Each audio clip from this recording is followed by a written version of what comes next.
Alex Morton is Director of Policy at the Center for Policy Studies, and was a member of David Cameron's Downing Street Policy Unit. The disastrous 2017 Conservative campaign looms over the Conservative Party, how a 20-point lead evaporated to just 2 points or so. But while some elements of that disaster, like the social care fiasco, were created by Nick Timothy and Theresa May, others were not so much created as revealed during the 7-week campaign.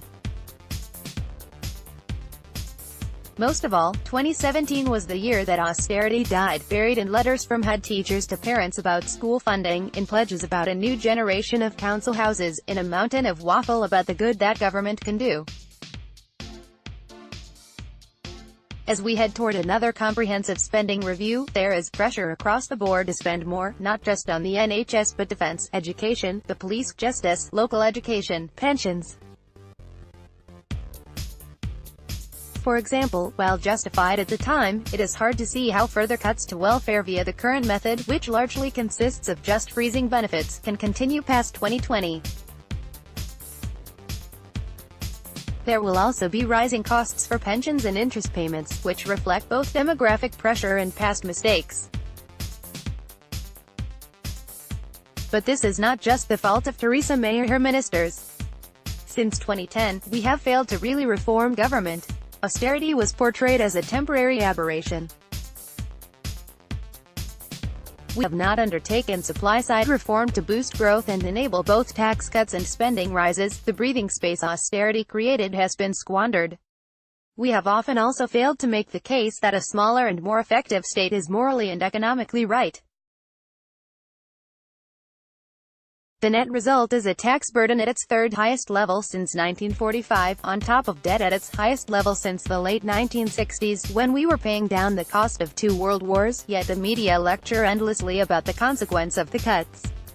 It is true that cuts can have negative consequences. For example, social care probably is at the limit, but what is rarely discussed as an alternative to poor outcomes is government reform. The Conservatives should be focused on prosperity, not austerity. Austerity was always a terrible slogan. No one wants austerity, everyone wants prosperity.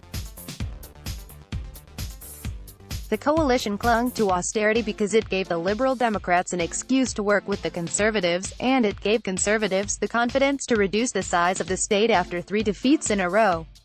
But the net result was that the government machine often ended up just salami slicing. The left claim that government spending creates wealth, a bastardized and overly simplistic Keynesian view of the world where more debt and spending are always positive. Conservatives repudiate that view, believing that growth can be based on doing more with less, and embracing new technologies and other disruptive forces. Yet our decision to focus in 2010 on austerity meant we effectively half agreed with our opponents. In general, more spending is always good, but as an emergency we need to do some temporary cuts. This was the wrong path. Much more suffering than the cuts is actually caused by our half-hearted attitude towards, or failure to successfully reform, government, whether the lower than international survival rates in the NHS or fact that it is going to take 15 years, at best, to introduce universal credit. Compare the IT and physical infrastructure created by Amazon in the same period, which has grown by a factor of 35 in that time. Those who pretend that keeping broken systems in place while arguing for showering them with more money are wrong. And the cost of that error is human suffering as well as higher taxation. Opponents to reform are morally as well as fiscally bankrupt, and we should never forget it, or let others forget it. The comprehensive spending review is a chance for reform, and Tory MPs can help. The problem is that we are now trapped. If we are such good stewards of the economy, and spending is in itself good, surely after 8 years of austerity we should shower the public sector with spending? Because we have failed to make the case that people should keep more of their money, and that reform is good in itself, we are stuck. The comprehensive spending review has to be seen as a way to reset the narrative. Government need to focus on reform as a positive, not spending, and show it will improve public services while ensuring that taxpayers continue to see rising living standards. Some have argued that, in order to raise funds, we should go back to freezing income tax allowances or similar measures. This is the wrong path. It would play right into the hands of Jeremy Corbyn if ordinary people were to see their standard of living fail to increase because taxes increase, harming the economy as well as taking money directly from their pockets. Recently, a paper from the aust showed that living standards rose at a rate of 1.8% in the 5 years from 2011-12, actually greater than the 1.2% recorded in the 5 years up to the 2007 crisis. This was only possible because the government was holding down the rate of spending increases. It still grew by £54.6 billion from 2010-11 to 2016-17, and reducing the tax burden on ordinary people through the rise in the personal allowance, a policy first suggested at the Centre for Policy Studies. For this reason, we at the CPS are asking MPs to help come up with ideas for reducing expenditure ahead of the CSR.